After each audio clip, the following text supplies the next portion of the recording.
to interview an entrepreneur, and I was gonna try to get all of you when we were down there, but it was kind of too busy to do Yeah, that. So I no figured, worries.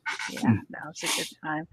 But thanks again for taking the time out. I'm trying to make this as painless as possible.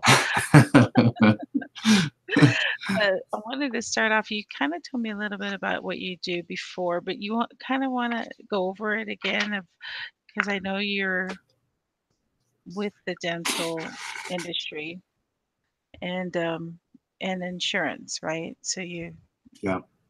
yeah. So, my main role is helping dentists negotiate better terms with insurance plans that they participate with. So when you become an in-network doctor, you agree to terms of participation. Hmm. And one of the terms is a reduced fee schedule or a discount. And sometimes those discounts can be unsustainable for the dentist. I mean, good for the public. I mean, from a cost perspective, but not really good from a dentistry perspective. Right. Like sometimes, I get requests from doctors saying I need to do a DNA test or a perio test, and it'll cost the dentist $100 to do the test, but Hmm. insurance will only allow a total reimbursement of $32. And Right. insurance carriers, they don't really care that the doctors Hmm. are coming out of pocket. And they Hmm. don't really care that the doctor is going to lose money by participating as an in-network provider. And so our job is to negotiate a better reimbursement, more so to make sure that the doctors are able to provide care, good Hmm. quality care, not just any care. We're very strict on the type of clients that we bring on board. We ask them to do their very best care because, it's hard to represent a doctor that's doing poor care and negotiating a better fee for somebody that doesn't deserve it. Right. So So when you say that they're in line, they can't charge the patient more. So the yeah, patient has a fixed price. So that's why they end up paying out of pocket, right? Because if they're not charging the patient more and they're only getting so much from the insurance company, then the rest comes from them. yeah, rest comes out of the doctor's pocket. They find ways to Got it. make up for that loss. And that's the problem with medicine in general, is that insurance carriers are forcing doctors to take lower reimbursements. And Hmm. then you see articles in the news about doctors overdiagnosing, physicians billing for patients that don't even exist, transient patients that don't have IDs, that never even came into the practice. They need to find ways to offset Right. costs or offset those write-offs or discounts. So there's a lot of fraud that goes on with Hmm. billing, insurance billing. So part of our mission is to help eliminate that or reduce that as much as you can. So we help the doctors get higher payments from insurance, Hmm. to reduce the fraud, but also to reduce patient out of pocket. You have insurance that's there, and if the insurance company doesn't pay for it, it's useless having insurance. Hmm. So that's the other side of the story that the public doesn't really know about, is that Right. insurance carriers are forcing doctors to pay for your dentistry, and oftentimes, doctors are not going to pay for the dentistry, so they'll pass those costs on to you one way or another. So Hmm. you end up paying 2 to 3 times more than you should when you Hmm. have insurance that should be covering those costs. So we Yeah. also, yeah, we educate dentists on how to help their patients use their insurance and how to involve an insurance commissioner to advocate on behalf of the patient. So, you know, our mission is to help both the dentists get paid what they need to get paid for the dentistry that they Hmm. do, but also to help the patients get full access to their benefits. Yeah, because definitely, I mean, I can attest that it's not cheap to get, and I'm supposedly on a plan that has no cap, but all that means is that I can pay a lot of money still. Yeah, And they'll continue to just keep telling me what's wrong with my teeth, yeah, because they can, right? yeah. Because they're not limited by the insurance company. That's right. And that's our next mission is we've been developing a better dental plan for the public. Mhm. Um, Most plans, dental plans that are out there, you hear words like unlimited, Mhm. no cap, um, but those plans are not good for the general public. The unlimited, no cap plans, they put a great burden of costs on the dentist as Mhm. well as on the consumer. Right. And the one entity that walks away with that benefits the most is the insurance carrier. Mm. They're taking all this money and they're paying the doctors very little, and then forcing the doctors to figure out the benefits for the patients. So that's our next mission, is helping the public have access to a plan that actually makes sense for them. Mhm. That's affordable, that doesn't adjudicate care. Doctors will approve treatment on the spot, things like that. Um, and so we've kind of been forced into that with what we've been doing, simply because that's what we do. When I first started, we were one of two companies that offered the service, and so naturally it was a very high demand. And we could make a lot of mistakes, and we did. We made a lot of mistakes in the beginning, but because it was in such high demand, the market was very forgiving of our mistakes. Right. And then that kind of evolved into, hey, the dental plans and medical plans in general are so broken. They're Mhm. not, none of them are fantastic for the consumer and the doctors doing the work. So we've been forced into a space where we've now developed a hybrid plan that addresses the needs of what we do, giving the doctors the right compensation for good care. And that's the part the public doesn't understand. Dentistry is expensive because 70% of a dental practice is overhead. Uh, 70% of their income goes towards overhead. right. So they don't make huge margins. So the perception is dentistry is very expensive, and it is.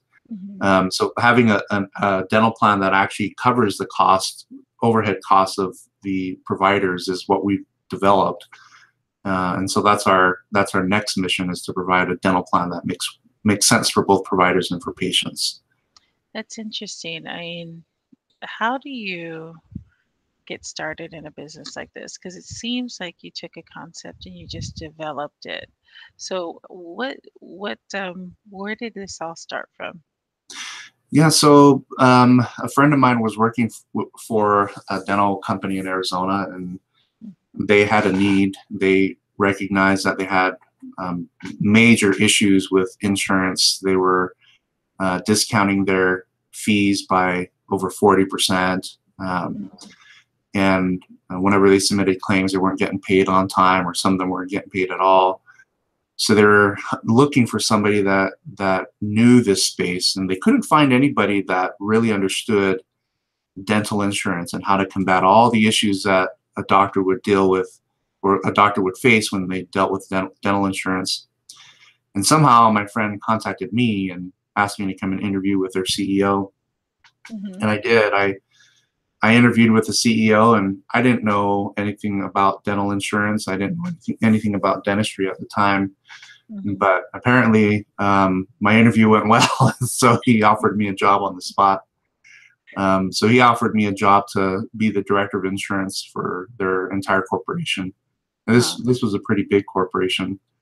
So I took the job, and not really knowing what I was getting into. I had no idea how I Mhm. was going to solve these issues, other than that, the CEO believed that I was a problem solver. And he said, Mhm. that's the best thing we need right now, somebody that can solve problems. So I went in, and I started to solve problems not related to my job. Mhm. Oh, Ben, are you there?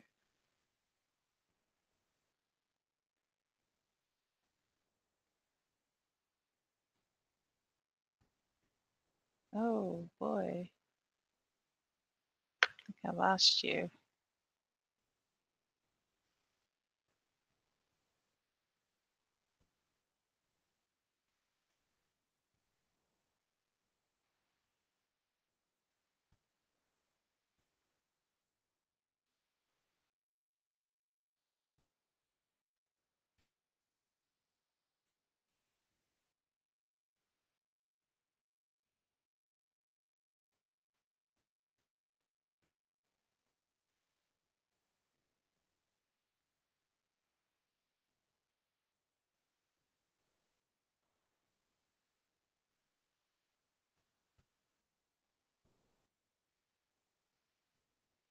Can you hear me?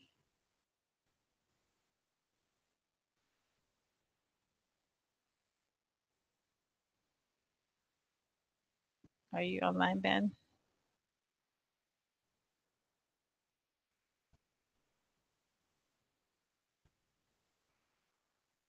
Hello.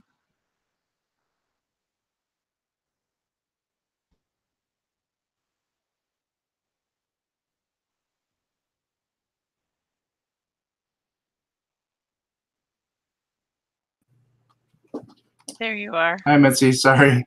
I lost you. I don't know what happened. Apparently that was my internet. I don't know what Oh, happened there. oh, okay. I was like, Okay. oh, just when I was getting good. So where did I leave off? When you problem solver, and you Okay. started, it's something about solving everything else but what was related to your job. Yeah, because I didn't know insurance. Mhm. I didn't know it. I was learning it, and while I was learning it, I started to notice all kinds of inefficiencies with how they were doing business. So I was tackling all these different solutions and all these different issues internally that they were having. Um, and then once I started to understand the insurance and Mhm.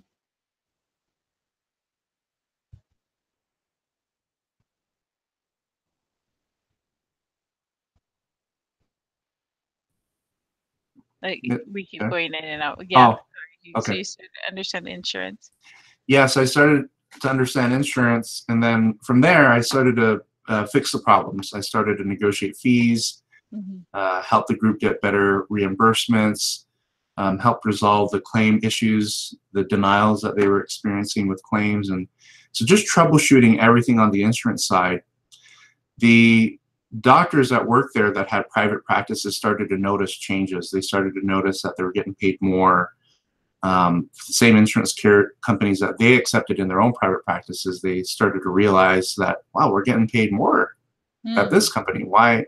Why is that? And so Mhm. some of them asked me to come and look at their own practices and do some comparisons, and I did. I started to realize that, oh wow, we negotiated 30% more from this one company than they're getting. Yeah. And so I started to dig into that and find out why we were able to get higher rates. And the insurance representative said, well, it's because you asked. Really? So I started to Wow. realize if it's that easy, then I wonder if there's a business that could be made out Mhm. of this. So I started to help the doctors that had private practices that worked for the group, and I easily got them pretty big increases from insurance carriers. And um, it just dawned on me at one point that nobody out there seems to know how to do this. Nobody out Right. there is doing this as a business.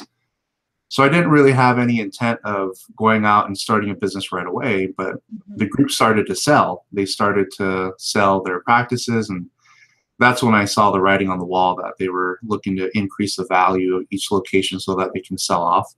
Mhm. And my job was done. I negotiated fees and I helped resolve issues. So from there, it was just maintenance. Mhm. And I kind of got bored, and they pulled Right. me into marketing, and I didn't like that. I enjoyed doing what I did on the insurance side. Mhm. So once the business started to sell off a lot of their practices, I then decided to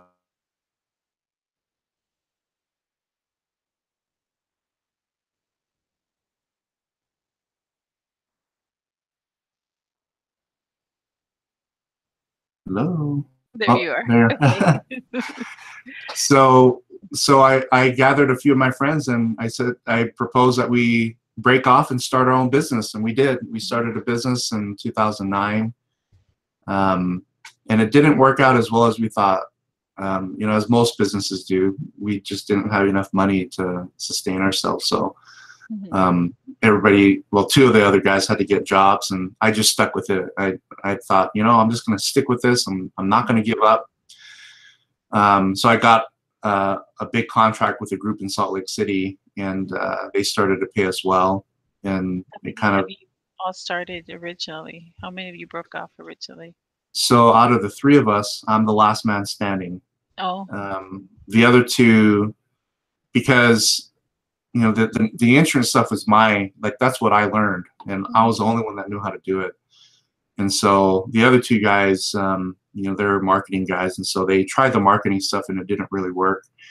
I just think they weren't really patient enough. They weren't willing to stick it out. They were comfortable with the incomes that they were making, and they wanted to make that income. And me on the other hand, I didn't really care. I just didn't mind bootstrapping it. So I did. I bootstrapped it, and so I built. I took that same company and I built it up, and then that eventually evolved into a partnership with other people. And those partnerships didn't work. I had my first set of partners in Arizona. They were very money hungry, and so they kind of looked at me as the workhorse. I do all the work, they make all the money, and I didn't really like that. I felt taken advantage of, and so I broke off of that partnership and built a new one, and it was the same. These two dentists that were money hungry. And I just realized from there, if I'm going to make it as a private business owner, I got to do it on my own.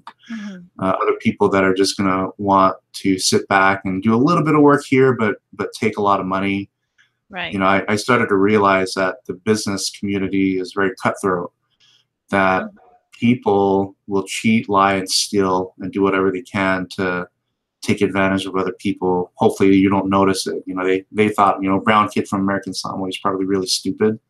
Right. Well, nobody will have the same passion for your business that you do, right? So yeah. I realized that, and I started to recognize that you can have good mentors in the industry, but the best mentors out there don't want a piece of your income. They want you to be successful. They really wish you well. And I struggle to find those people. That's why I partnered with others, is I wanted to learn. And I learned, but it came at a great cost. I lost a lot of money. I did a lot of hard work, but I lost a lot of money dealing with people like that. And so, I 3 businesses into this, 3 of which I would consider failed. The first one with 3 partners, that failed.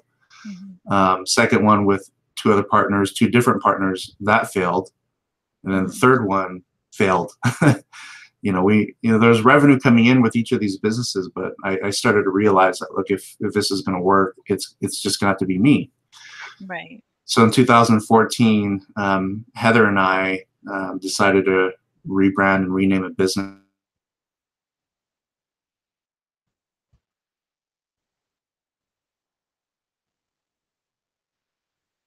I'm patient. Oh, there we go. And so we rebranded in 2014, and it was just me and Heather. And by that time, I already had a reputation. I already had contracts to speak at conferences. And it was the best thing ever. I made that decision just to go solo. And so that's how I got involved in my current business. It's a small business. It's not a big business. It's a very, very small business. But I make all the decisions, and you have a passion for it, right? Yeah, I really enjoy it. And I've always believed that, if you just stick to it, you're going to make mistakes along the way, but try not to make the same mistakes twice. I made the same mistake 3 times. With partners. And that's one thing that I realized that I needed to stop. I needed to stop finding mentors that gave you a great sales pitch, but in the end, they were just after the money. They weren't after building something with you. So now it's me and Heather, and I do, I make all the decisions of the business. Heather's not really involved. But we've been able to manage to build the Veritas, our current business, from 2014. It's been very sustainable, very, very stable. And I just believe it's because I just didn't give up. I refused to give up. There are many times where I thought this is not going to work. But I didn't give up. I just wanted to stay in and stick in. And so you feel that as an entrepreneur, is that some months are really good. And then 3 weeks later, you're like, where is the money going to come from next? Right. We have nothing scheduled. How are we going to make it?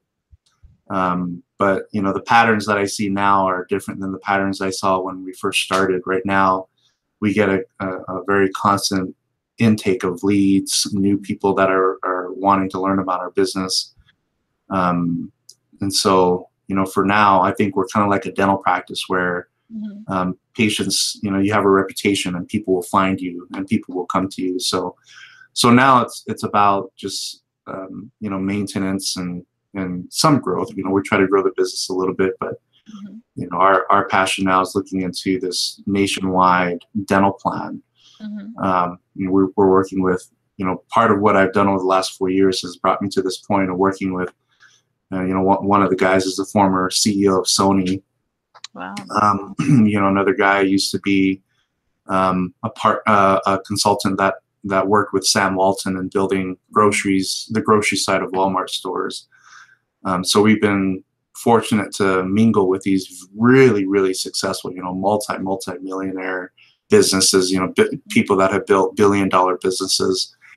So that's the next goal is to build a multi-billion, well, not just me, there's several people involved, a multi-billion-dollar business in a dental plan. And that, everything I've done to this point kind of led up until this part that we're doing this year. And so that's kind of how I got started. And, it lots of struggles along the way. I mean, building a business is not easy. It's really, really difficult. Yeah. And in fact, 1,000 times more stressful than just having, a regular employment, especially with a big business that has lots of revenue where, you don't have to worry about the swings, right. We're doing great this month. 2 weeks later, where's the money going to come from next? What do we need to do to put money in the pipeline to pay the employees and pay overhead? It's stressful, but So we make it work. You do have employees then? So we have, I have one U.S. based employee, and then I have 11 virtual assistants online. Oh. And most of them are based out of the Philippines. And the virtual assistants, they serve as, data entry mainly. We submit information online to different groups that have virtual assistants across the world, from the U.S. to India to Philippines. And our best candidates have all come out of the Philippines so far. And, that's the other thing with a business is that, to be competitive with pricing, you have to be smart about where you put your overhead dollars, Right. So I wish we could afford all U.S. based employees, but that would place us outside of the price range for our services. So what we found virtual assistants that a lot of companies use, a lot of U.S. based and European based companies use, not to necessarily control overhead, but these are the only people that are applying for those jobs online. I I can hear that. They do get trained for a lot of online support over yeah. there. So the online support, and it's nice because, some of these companies it's very affordable for us to pay for online support. And so we have 11 or 12 dedicated virtual assistants online that handle about 70% of our data entry work. And then Jordan is my only other full-time person here. He and I are the only two full-time project managers for the company. Right. So small company, but we make it work. Yeah. Yeah, I presumed that you mostly you get your income off of a fee, a service fee. Yep. It sounds like. Yep. So we charge a flat fee, and that flat fee covers whatever services that we would list in a proposal for a client. We're evolving into more of a reoccurring fee. That's why I'm doing the dental plan. Is that's a reoccurring fee to us. The patients would pay for that, like any dental insurance, or an employer would pay it. So that one of the keys in business, and you see this with many businesses, is that they always trying to find a way to have a reoccurring revenue base, like a membership plan, like a gym. Gyms are a classic example. You know, you pay for a gym membership, and that gym will have a reoccurring revenue source. You know, they can go and have enough clients to cover their overhead, and then not be too stressed about where the money's going to come from next month because they know where it's coming from. You know, Right. so you see that with many companies out there, like Ancestry. They have their DNA testing. So they just used to sell kits. You sell a kit and that was it. But they started to realize we need to find a way to engage these subscribers. So they created a subscription program. So in the business world, when you look at most businesses are evolving towards a reoccurring revenue base. You want that one customer to keep paying you, even if it's a small amount. So we're evolving into that with the membership plan so that we don't have to, we don't have to go to the river with a bucket every day. Right. You know, that old analogy where you want to build a pipeline, you invest in the infrastructure to build a pipeline, and then you find a way to streamline that revenue. So that's, makes it sustainable for you and for your operation, that you have something to plan on as far as growth. Absolutely. It's it's definitely something that I wish we started with in the beginning, but again, we made a lot of mistakes along the way. Well, you talked about having that opportunity in your first company to learn the business. Do you think that part of your training had anything to do with the amount of schooling or any formal training in the beginnings that helped you with this, or that could have helped you if you thought about it, that you could have done as well? The formal training, like the secular education, if you will, had very little to do with my figuring out how to do the business. I'm sad to say that, you go to school and you pay all this money to get an education, but unless you're doing like a trade school, in my opinion, they're like a dentist, for instance, the schooling is necessary because that's how you learn how to do dentistry. A physician or, like an anesthesiologist, you do a residency, which is part of your educational curriculum. You do that in an effort for you to learn your craft. With what I do, there were no textbooks. There were no training modules. In fact, there were no businesses that did what we did. But I think the educational part that was very helpful was the dedication, just sticking with it and being disciplined, having a schedule and doing your homework, being creative there. And, so in terms of what you learn in the textbooks, that didn't really help much with what I do now, but many aspects of the educational system that did.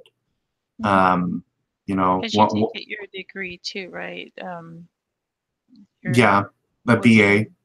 A BA.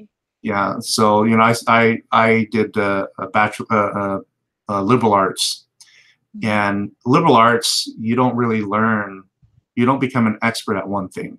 Right. Touching everything. Yeah. Yeah. You learn so many things. And I think that was a great thing for me because it helped me understand how to problem solve and how to look at issues and how to resolve them. And that's why I did the BA, the liberal arts, liberal studies, is because I read books about how most CEOs started off with a liberal arts degree. And that kind of it exercises your mind, to learn and to absorb information and to expand your mind, but also to problem solve, how to resolve issues. So I took a lot of science classes, and the math classes I didn't take a lot of math classes, but the math classes, they really helped me understand how to look at things logically and find solutions, going outside of the normal formulas to solve an issue.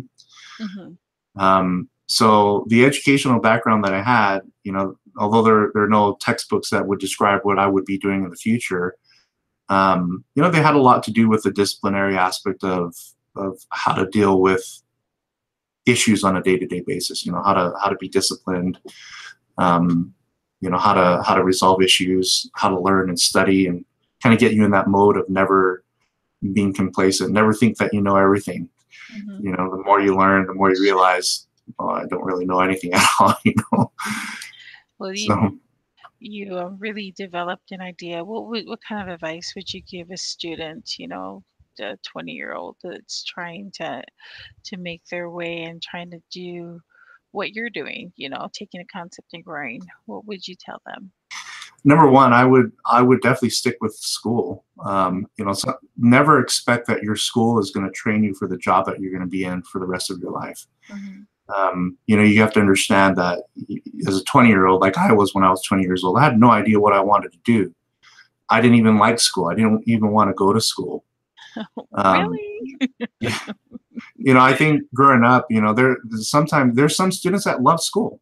Yeah. Some kids, they really enjoy the books, Mm-hmm. Mm-hmm. and that's good. I wish I had that, but I didn't. And I think most students don't have that passion for school. They do it because their parents are either forcing them, encouraging them, or paying for school. Mm-hmm. But if you're 20 years old and you have an idea what you want to do, great. If you don't worry. Yeah. Just learn. Try to get through your schooling as quickly as possible. That's my one regret, is that I wish I got done with my undergraduate when I was 24 years old, Mm-hmm. because that would have opened up a lot more doors in terms of additional degrees that you can have. I mean, you only have so much time as a young person before you get into a career. Right. Like what you're doing with continuing education and what EPO's doing. I'm not saying that's bad to get into a new career later down in life, but you can start off early and knock out your education. And if it's a degree that you don't necessarily want to get, just get it. Just Right. get the education. If you don't know what you're doing, Mm-hmm. try a liberal studies degree, or try something. Find your passion, but do it, and do it quickly. Yeah. Because the quicker you do it, the more your mind will develop into understanding what you really want in life, what you really want to do with your skills. And that's the other part about education, is that it really shows you what your strengths are. And, for me, I had no idea that I was a great problem solver. And that all came from education. And then when the CEO of the first dental group that hired me said, "You're a great problem solver," I already knew that. I already had a good idea that I could look at a problem and I can find a solution faster and more efficiently than most people can. And that was something that I was given just through the educational system, just learning and taking classes that allowed me to expand that part of my mind. So although I never imagined that I would ever land in dentistry, Mm-hmm. the schooling itself, in terms of it exercising my mind in a way that allowed me to find a career that I love, you'd be surprised, if you just went and just focus on learning, exercising your mind, and knowing that your school is your bachelor's degree, if that's you're pursuing, that's not going to be the end of your education. Right. You may not be enrolled in a school, but your education never stops. Yeah. And I think if you approach life with that perspective, whether you want to get into business or something else, is that you never stop learning. You will be super, super successful, and I think fulfilled, in the sense that you're constantly learning, finding new things, finding new ideas, innovating, and more so just using your mind, and expanding it to its limits. Mm-hmm. Eventually, some way, somehow, if you're undecided about what you want to do in the future, if you just exercise your mind, the powers of the universe will help you figure out where you should land in terms of a fulfilling career. So that's my advice: is just learn. Yeah. Take classes, Take do a notes in your yep, wherever you are. Right. yep, and never stop learning, and never give up.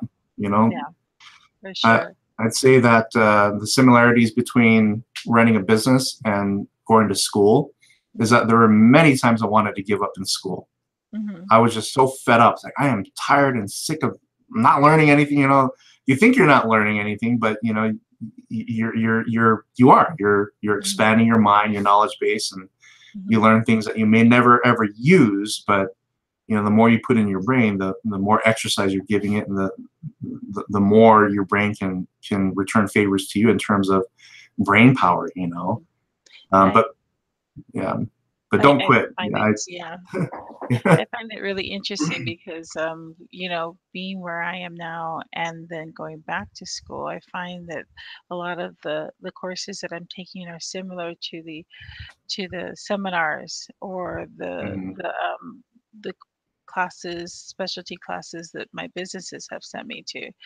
And so, you know, being at a older age where you've experienced so much, the application is much more easier for me to identify with now than it was when I was 20 years old, you know? Yeah, And I can go through a statistics class and think, "Oh, I need it. Yeah, that's a good theory I can use for this project I'm working on," or that, yeah, and whereas before when I took statistics, I was cross-eyed the whole time. yeah, It's like, "I gotta get out of this class."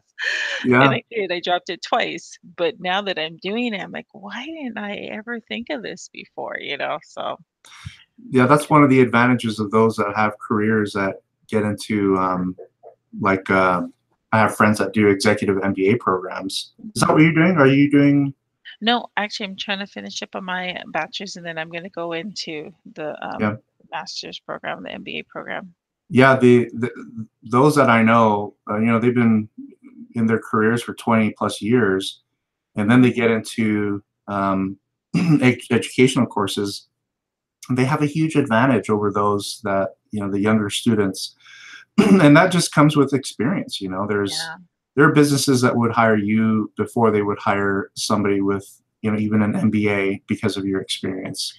Yep, and And I've done that too. I've hired people off of experience over those with, education because yeah, of that same thing, because you value you can't, um you can't teach experience, that's right. you know? Yep, So, yep, I yeah. agree. So, back to your business. In your type of work, what kind of salary ranges do you see somebody, you know, like you from the low end to the high end, the beginning to the potential? So for if you're looking at a corporation and Mhm, if you're not going to build your own business like I did, for the type of work that we do, the entry level income for a person like me would probably be closer to 100,000 a year. mhm, Um, and then on the higher end, I mean, you're looking at anywhere between 250 to 350,000. That's somebody that has years of experience. mhm. On the business side, it's limitless. We have the ability to grow. I often say I accuse myself of being lazy, a lazy business owner, because I have everybody lined up to do their job. And then I have my role, which is the smallest role of the company now. Right. I run the business, I pay the bills, but I do one role of actual business fulfillment that's very, very small.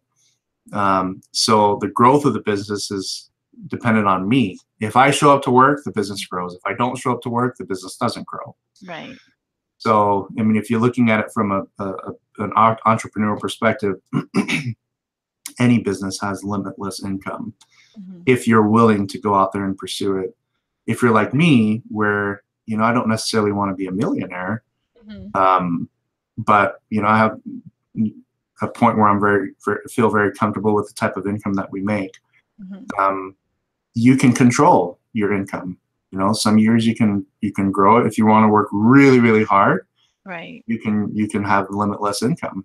If you Right. want to be like me and you don't want to burn yourself out, which I Right. don't. I don't burn myself out. I did. I burned myself out early in my career, and I made a lot of money for a lot of other people.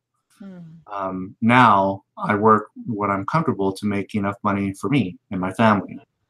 Um, and Right. so the difference is you have, as an employee, you have those salary ranges between 100,000 and 350. From a private business perspective, it's up to you. You Yeah. kind of you can write a number on the wall and you can really achieve that. You can meet that goal if you're willing to work for it. Yeah. Yeah. Oh, that's good to know. I mean, I think that's encouraging. So just describe for me what a typical day is for someone like you, for you when you come into the office, and Yep. which you are in right now, your office. So.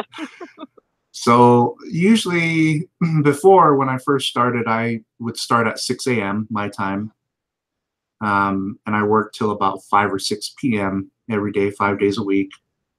And mostly on scheduled calls. Like I have a calendar, a scheduler where clients and prospective clients would book time to chat with me. Mhm. So half the day is on calls with clients or prospective clients. Mhm. The other half of the day is writing proposals, um, responding to client emails, responding to emails from students, classes that I've taught at conventions. Um, so most of my work is on the computer and on the phone. So, at 8 a.m., usually I have my first call of the day. It's usually either with a client or prospective client, talking about either our services or helping a client resolve an issue with an insurance carrier, or coaching them on how to do a certain billing tactic. Mhm. And I'll do that up until about noon or 1 or 2 p.m. And then for the remainder of the day, that's when I clean up my email box, try to get to all the emails. I have a 24-hour response policy via email, and I get to every email. If I'm in town, that is. If I'm out of town, then Right. they'll have to wait. But yeah, that's my day. It's both phone calls and then email communication. Right. Yeah. Yeah. And so you said in the beginning you're working about 11, 12-hour days. What is it now? Yep. Now I'll work from about 8 a.m. till 3 or 4 p.m. Oh, that's good. And yeah, and most days I can get more than enough done during that time frame. But I monitor my team members. We use a program called Basecamp.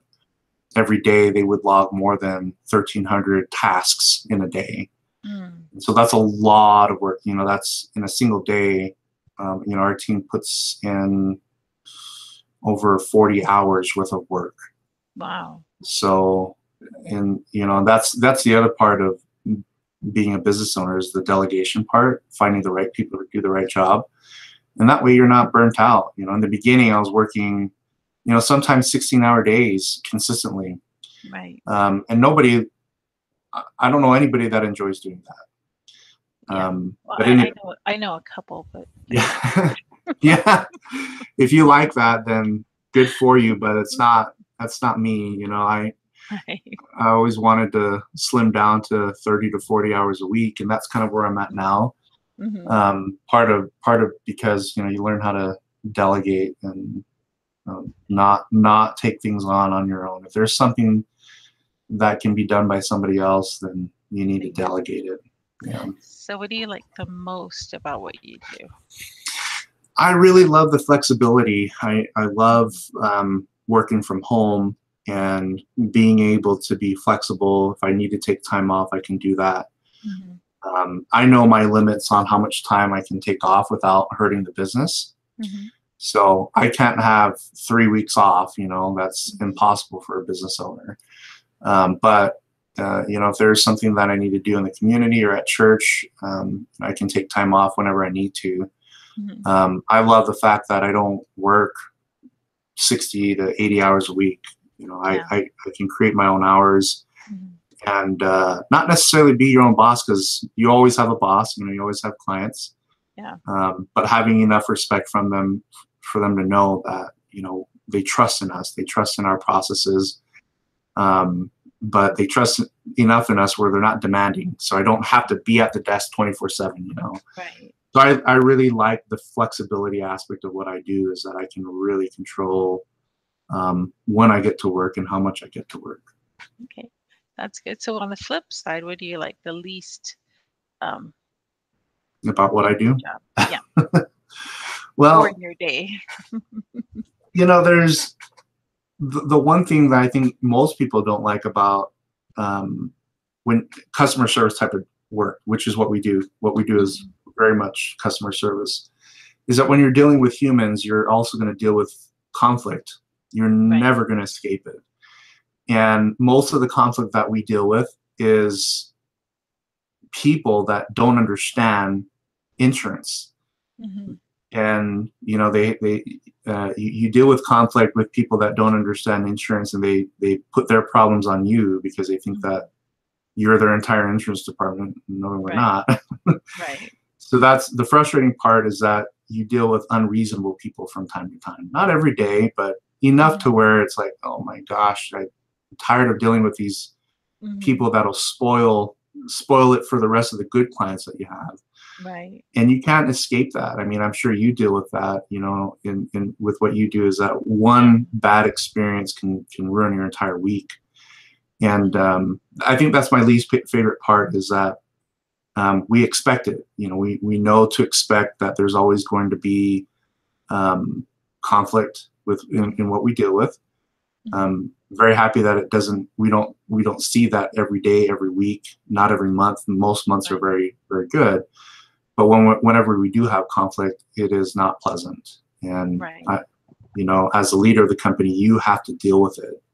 Mhm. If there's a public relations issue or a blog post where somebody's slandering your business, Mhm. you have to deal with it as the leader of the business. Mhm. In a professional manner. It's very You professional. can't bring Yep. yourself to their level. Yep. Yeah. And so, I always, from time to time, I have to put on my football helmet to defend the company, because you're Yeah. never going to escape the human conflict. It's always going to be there, no matter how good or how well you're doing. 5-star businesses are going to have um, conflict from customers Mhm. from time to time. Mhm. But being the leader of the business is tough. You have to deal with those, and you have to deal with them very well. You can never escape them, and that's unpleasant. It's a necessary part of the job, but I don't really enjoy it. Right. Right. But you're right though. It's usually people who speak out of ignorance or just communication, lack of communication too, and with the Yeah. message getting lost in there. But yeah, we deal with conflict resolution every day because in an airline, every day you have somebody that's missed their flight or Hmm. um, doesn't like their bag fees or that customer service agent didn't, say the right words or didn't smile right and stuff. Hmm. So yeah, Yeah. I I've It's I find oh, I was gonna go say I ahead. find that Yeah. most people um, listen to reason Hmm. and but it's easier to do that face to face, never behind a phone and never through email because well in our industry because that's when it's easy for them to hide behind a computer or hide behind a phone and really let you have it. So I always invite them to come down and speak to me in person, and they usually do, and it's usually phew, right there, it's Yeah. done. You know, Yeah. That's a good resolved. point. That is a very good point. That's been my experience too. When you're talking to people face to face, um, Mhm. they tend to chicken out, on being too much of a Mhm. bully like they are over the phone or over Right, email, or at right. least they settle down. Mhm. Um, 'Cause you you know, care, 'cause yeah. you care enough to say, "Hey," and employee relations are the same way, Hmm. I will go right out onto the ramp with somebody who is slandering what we're doing or, right, rallying the troops around their idea Hmm. and sit down with them and just, "Hey, buy a soda and what's going on?" Here that here we have here you might be a little bit upset about something and immediately they just want to know you respect them, Yeah. and I tell them that too. I say, we I understand what you're saying respectfully. I don't agree, and unfortunately we're going to do it this way, but I want you to know it's not personal. I respect everything you're saying. If I can take what you're telling me and make that work, I'll let you know right away, and for the most part I get you just want the respect back, for Yeah. those decisions. Yeah. So, It's tough being a leader, because you deal with yeah. those conflicts, and people look to you for leadership. And Mhm. that's a tough part of any leadership position, is that you have to deal with the conflict most of the time, Yeah. It's not pleasant, but Yeah. it's part of your But day-to-day that responsibility. but that's what makes you that's what empowers you and gets your employees. That's how they gain their respect for you too. Yeah. So they see that you're like, yeah, I'll take that on. Yeah, the hard stuff comes your way. Yeah. Yeah. We always say that we're just Mitzi, and nobody's a manager, nobody's this, nobody's that, nobody's a director until there's an issue. There's conflict. Yeah. Then all of a sudden the title comes out. Yes, because you have to take the responsibility. So Yeah. we're like, okay, who's the senior manager in the room that's going to take that? Well, that's Be you. me. I'll take that. So yeah, Yeah. no, I'm learning a lot though, a lot. But yeah, that's I'm really excited to talk to you. I was really glad that you accepted the invitation to talk about your business Oh, a little yeah. bit more because I remember we talked about it a few years ago when you were first starting up in Arizona, and I think it was one of those times where you were still um, feeling out those partners, and I'm just glad to see that you stuck and hung in there, Yeah. stuck with it. Yeah. Yeah, It's been quite a ride. It's not over yet. We still deal with challenges every day, but for the most part, we built something that I never, 20 years ago, I never imagined I'd be here, but we are, and so we're trying to make the best out of it. So.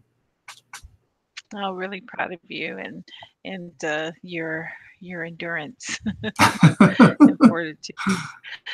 So, is there any last words that you would like to share on your business and you think it might be important for someone to know? And like you shared before, quite a bit of advice, but in summary, what would you say is the most important thing to keep in mind when starting a business? Yeah, with the business, first and foremost, you just have to understand what you're doing, understand your product, and have a product. Um, and then from there, just know that you're going to make a lot of mistakes along the way, Hmm. but those mistakes will help you. If you really look at it from the perspective, okay, let's use that as an educational experience to improve. Use those mistakes to improve your way of being, your way of improvement. And then also on top of that is never stop learning. Always continue, read books, read good leadership books about administration, books about whatever it is that you do, if there are books that pertain to what you're doing. And then, I think the biggest thing is never give up.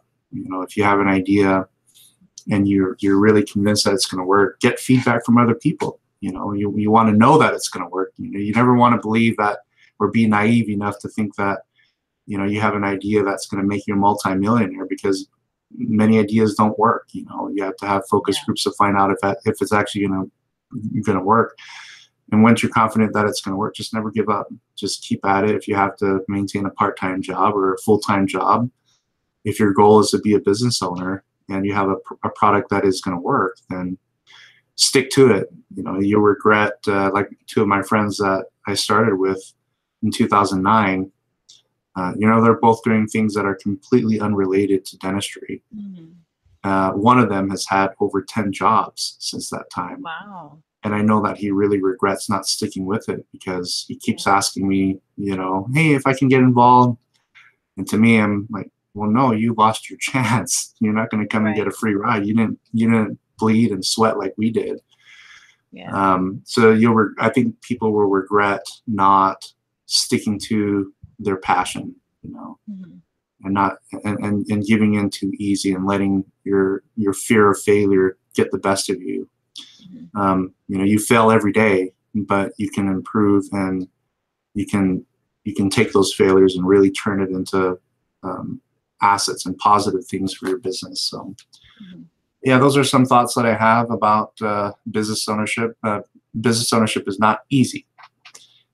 Even when you do quote unquote make it, it's still going to be really challenging. And I don't like your job. You're always going to have conflict. You're always going to have challenges and issues that you have to resolve, and never run away from them. You always want to confront them head on. One thing I learned about conflict is that you have to resolve them fast. I remember a client being completely unreasonable about an issue. I couldn't get him to schedule the meeting before Christmas. He was only available the day after Christmas, and it ruined my Christmas because it was on my mind the whole time. And I was so upset. I was like, I wish this guy would be reasonable enough to let me resolve this before Christmas. Yeah. So when you do have conflict, never avoid it. Always tackle it head on as quickly as you can, so that you can spend the rest of your energy focusing on the positive aspects of your business. Because for the most part, if you're doing things right, most of your time in business will be very positive. But that small, tiny bit of the negativity through conflict and disputes and disagreements, it could ruin your day, but don't let it ruin your career. Right. I agree. Good advice. Very good advice. All right. Well, thank you, Ben. Appreciate it. And It's my it's good pleasure. talking to you about stuff like this. Yeah, absolutely. Anytime. Yeah, for sure. But hey, tell Heather I said hi. We really, enjoyed getting to know her better and spending time with you guys down there in Samoa. I think she found my husband found a new friend in the family. We Heather enjoyed the experience, and she really enjoyed being around the girls. And Yeah.